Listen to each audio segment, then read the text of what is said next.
that particular day. Mhm. And I still stand on 400 Degrees being the best Southern album ever put out. You got it. You know what I'm Because saying? I'll tell you something, right? Uh, So I put it on the other night when you was getting ready to right, leave, right, right, and it right. almost held you up a little bit, but Yeah, you had yeah, things yeah, to do. yeah. Once I heard it, because I haven't heard it in a long time. Uh-huh.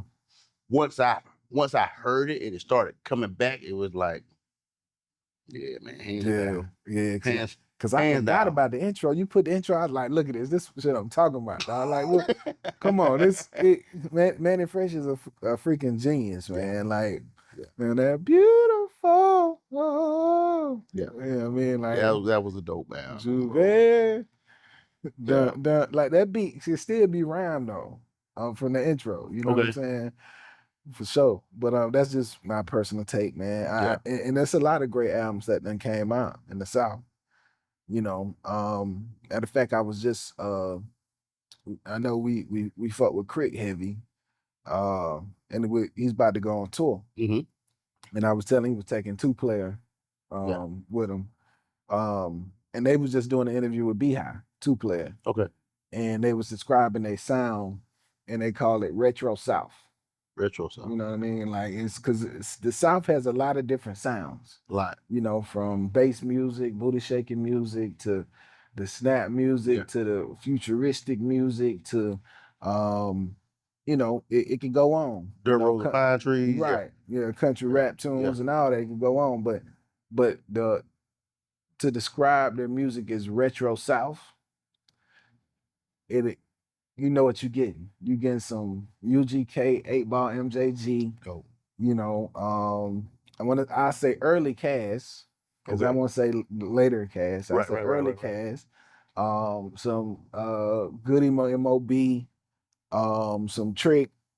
You know, it's a particular feel and sound. Ghetto Boys, Big Mike. You know, That's good. that's just that Suave House sound, that Rap a Lot sound. Yes. It's just you know, I say JT Money by itself because the Poison Clan JT Money was more bass and you know, sped up music and whatnot. But it's just a particular sound that we have that gets underappreciated. Fair. You know, like it's I don't really see a lot of people use that sound and get a large popularity with it. And the reason why I say that 400 Degrees album is so great is it covers that sound, but it grew to be so big. Now maybe it was because of Back That Ass Up. You know, if Back That Ass Up wasn't on the album, it probably wouldn't get as covered as it does. Could be. But still, even if that song not on there, because that's not a song that we necessarily, unless we got some women in the car. Yeah, I'm not gonna listen to it. Right. I'm gonna change. You know what I mean? Exactly. I'm gonna change it. But other than that, you know, I love that album. I think it's one of them ones. And it's hard to put some above it because it's a lot of them I like, man. Don't get me wrong. Scarface didn't drop. Scarface, I have Scarface albums I like that aren't popular Scarface albums. You know, and that's just because he a poet and he, you know, do his thing. Like, I don't know if you remember, he had this group called The Product. Yes. Which was a solid album. And I had a homeboy put me on that. Shout out to Robin Williams. He put me on it. He was like, man, you ever heard of The Product? I'm like, nah, he just threw me the CD. Was that before the fix? It's possible. It's possible it could have been before the fix. Because it was a group of 2 dudes, and it was like Scarface Presents. Yeah. The Product. The name of the album was called 100 or something like that. But yeah, but just to say that it's a lot of great stuff, and then all the stuff Texas does that don't come out and be mainstream, like, you know, like Kiki, and you know, these guys could go. These guys could definitely go. But I just feel like that 400 Degrees album touched all the bases. You know what I'm saying? So, but you know, but as far as that Tip album, going back to that, not the me myself, you know, it's some records on there. I think it's like 17 records on there. Out of the 17, I would like to say I like at least 10 of them. Okay. You know what I mean? That I would play and go back and listen to again. Gotcha. Cause we both agree on that second record that what is it, Dinner? Is it Ain't What you saying? What I'm saying? What yeah, well, With yeah, know Dro. what I'm saying, yeah, know what Yeah, I'm yeah, yeah, saying, yeah. yeah. Now that shit, that's stupid. That goes Yeah. dumb hard. And then I already liked the singles, Mr. Him, Let him Know, and Trauma Bun. I like those records. Yeah. So, but yeah, well, it's a solid project, man. Yeah, I wouldn't take nothing from it. Yeah, Man. it's a solid project. It's grown. Yeah. It has that.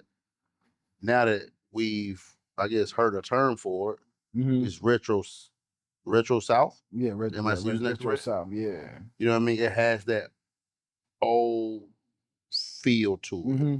You know what I mean? And that's Mm-hmm. dope to be able to go back.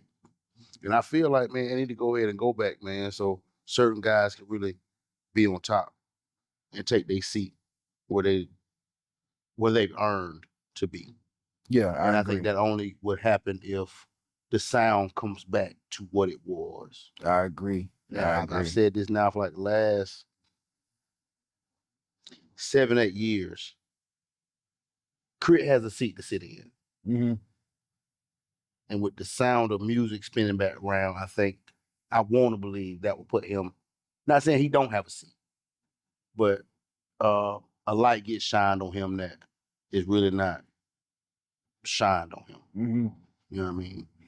From production, sound, country tunes, all of it. Corey Mo, them like that's a dope place to be in. That's a dope spot to be in, man. Pimp C gave him a classic tag, the Corey Mo. You know what I mean? That's hard. I was Pimp C Panama. I need that. I need that. I might do some AI for that, man. Okay. Panama, what we doing? You know that Yeah. he blessed Corey Mo with that one, boy. He did.